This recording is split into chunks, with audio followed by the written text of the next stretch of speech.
Hi guys. Sorry, I'm not Beck. Beck's up at a Bushdorf, sitting under a gum tree in 37-degree heat, dying, and left me in my studio on my own. And I received a few emails today which sparked me onto a subject that I think is really, really important. Most people will take on a hobby, and then it'll be golf, could be surfing, scuba diving, mountain bike riding, racing cars, fishing, playing sports, football, basketball, skiing. There's so many different hobbies out there that people do because they do their Monday to Friday mundane work, which pays the bills, but then they're looking for something for why they're on this planet. There's something, and that little bit of something to look forward to on weekends and something to do and something to enjoy and perfect. But for some reason, when that hobby becomes photography, people think they need to make money out of it. And one of the most asked questions and the most topics I see is people, how can I make money out of this? Like, how can I sell this? And I don't understand that. If I go back to when I first made the big step to go out on my own and get my own studio and shot weddings, parties and everything. And it didn't matter. You asked me to shoot it, you're going to pay me enough money to pay all my overheads and have me a little bit free, I would shoot it. I called myself for a long time a button pusher. I'm employed to push a button. And with that, it was fine because, I don't know, there was just something about it that someone would come up with this idea. It didn't matter if I liked it or hate it. My job was to try and fulfill their visual dream that they were trying to create. And every time I did that, I was happy. Very little I created images that I actually liked or would ever look at again or even show people I shot. And I was always careful to make sure that if I'd shot for 3 days that week doing stuff that visually it was not to my taste and they're pictures I'd never show anybody, I made sure I did something for at least 2 days that week of stuff that was visually stimulating to me and something I could look back at and enjoy looking at.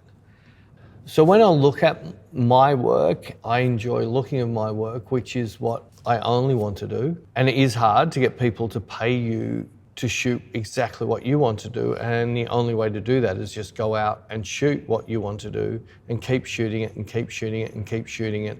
And then one day someone might send you an email and say, hey, can I buy that? I know that sounds crazy, but too many photographers put up their photos on 500 pics and photography sites. Well, nobody on there is going to ask you to buy it. You're better off going on even those crappy social media sites like Facebook and Instagram. There's more chance someone's going to find a picture there and go, hey, that suits what we want to do with our company, or I'd love that on my wall, or whatever. And the perfect example of this is many, many years ago in my old studio, I was shooting for a ballet school. And then one of the boys, I think it was only like 9, 10 when I shot him, contacted me and had seen I'd done some work with some dancers and said, was I interested in shooting some of his dance? I love shooting dance. Do you have anything in mind? And he said, I don't really know. So just come in the studio and we'll just play. I just had him move around, make moves. I was just clicking away. And then all of a sudden it came to me and I started to feel what was happening. Then he would pull a move and then I would make it a little bit better visually, because as a dancer, as a model, they can't see what they're viewing. So I would say to Jackson, hey, do that again, but I want you to lift your knee a touch holder or hold that pose. And we did all these incredible shapes, and we might do it 3 or 4 times. You'd run over, look at the monitor and go, oh no, I know what I want to do, and I want to do my shoulders. And I wanted him to do a jump, which was on like a 45-degree angle to the floor. And he said, oh, I don't know how to do that. We played around and eventually got it perfect. And it is one of my favorite dance photos ever. I posted them and I was contacted by a dance magazine that said, this is really, really cool. Can we do an editorial on this? But we don't have any money. We're just a little dance magazine. And I said, yeah, fine, that's not a problem. And within a year of doing that, I had an Italian dance company contact me and buy the usage of those images for 1 year. It was the most money I was paid for a photo shoot ever.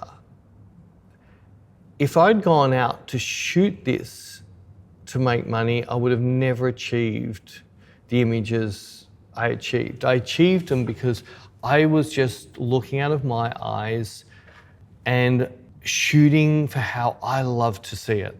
I wasn't thinking about an end product. I wasn't thinking about anybody else. Jackson and I just worked to create images that we both loved. And that opened up my eyes, and in and out over the years, I got lost and came back and got lost and came back. But these couple of emails I received recently really opened up my eyes to really what's important in being a photographer. If I just go through my folio, and unfortunately I can't show you it all here because YouTube doesn't like some of the stuff I do, but I can flick down through my folio and there'll be a picture that comes up. It mightn't be the greatest picture in the world. You can look at it and go, I can't see any reason why he likes that. I think it's crap. I don't like his crop. I don't like his lighting. I don't like anything. But there's a story behind that picture that touches me. And nobody outside of me knows, and the model knows the story behind this picture. And just the fact that I can then look at this picture back 10 years later and that story instantly comes back. And there's so many different pictures, which most people would call just ordinary, nothing pictures. But there was a story behind them that made them something for me. At the end of the day, photography is still my hobby, and there's a story behind these pictures that I know, and that's why I love them. If I entered them into camera club competitions or anything like that, they'd flop, they'd destroy. But in my own life, money could never pay me for some of the feelings I get when I look back at my work that I absolutely adore. Shooting Beck, I think this was back in 2013. Shooting Beck with her little kitten, which is a little rag doll, and her dumb emo face.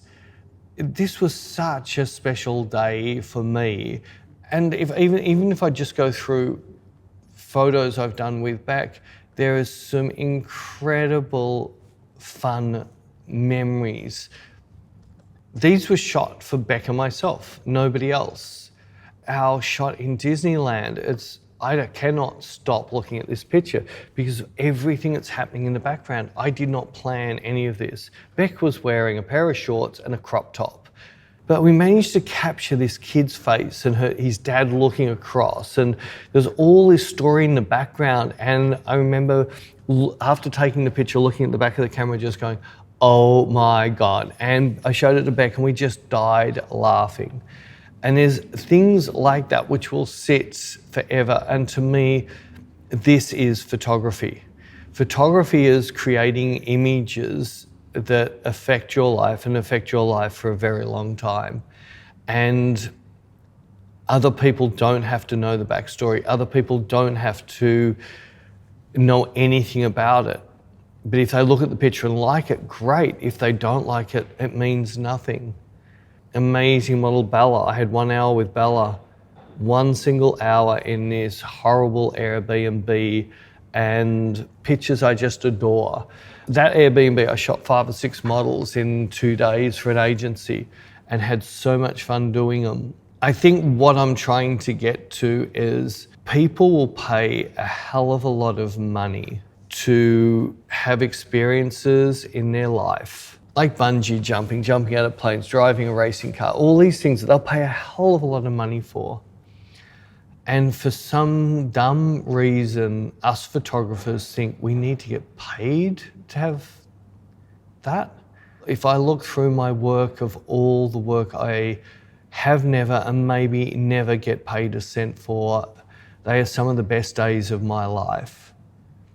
And I'm a photographer because I love creating memories for myself, and every time I look back at them, they mean something. And I've realized in the last 10 years that I have models and people I work with that I've also created a memory in their life, which is just as special as a memory in my life. Expensive cameras do not create this. expensive lighting does not create this. Having a studio like this does not create it. Makes my job a bit easier, but does not create it. If a 5D was good enough to get a cover of a magazine, why isn't it good enough to use now? I guarantee you the best camera in the world is the camera that allows you to capture the moment, and it doesn't matter if it's in focus or out of focus, if it's bad coloring, anything, doesn't matter, crop back, doesn't matter anything about that crap. It's the story behind the picture that is what's going to give you the continuing passion to continue doing photography. And maybe you need to work as an IT person or a lawyer or as a salesperson for 4 days a week and work your butt off so you have 1 day a week free to do your passion, to create images that will touch you, hopefully touch other people in the world that don't know the backstory. All right, if I said, take this shot, I'll give you $10,000, oh my God, but will that picture mean as much to you as you taking that image that you never thought you could have taken, and you never made a cent, nobody else gets it, but every time you look at that image, it touches you. That is photography, that is art. Doesn't matter what anybody else says, that photo is yours, you took it, and you own it. Thank you for putting up with my 37-degree rant in a stinking hot studio. I'll put a couple of links to just some stuff that just shoots that I've loved, that I've actually had the pleasure of recording a video at the same time and put it on YouTube.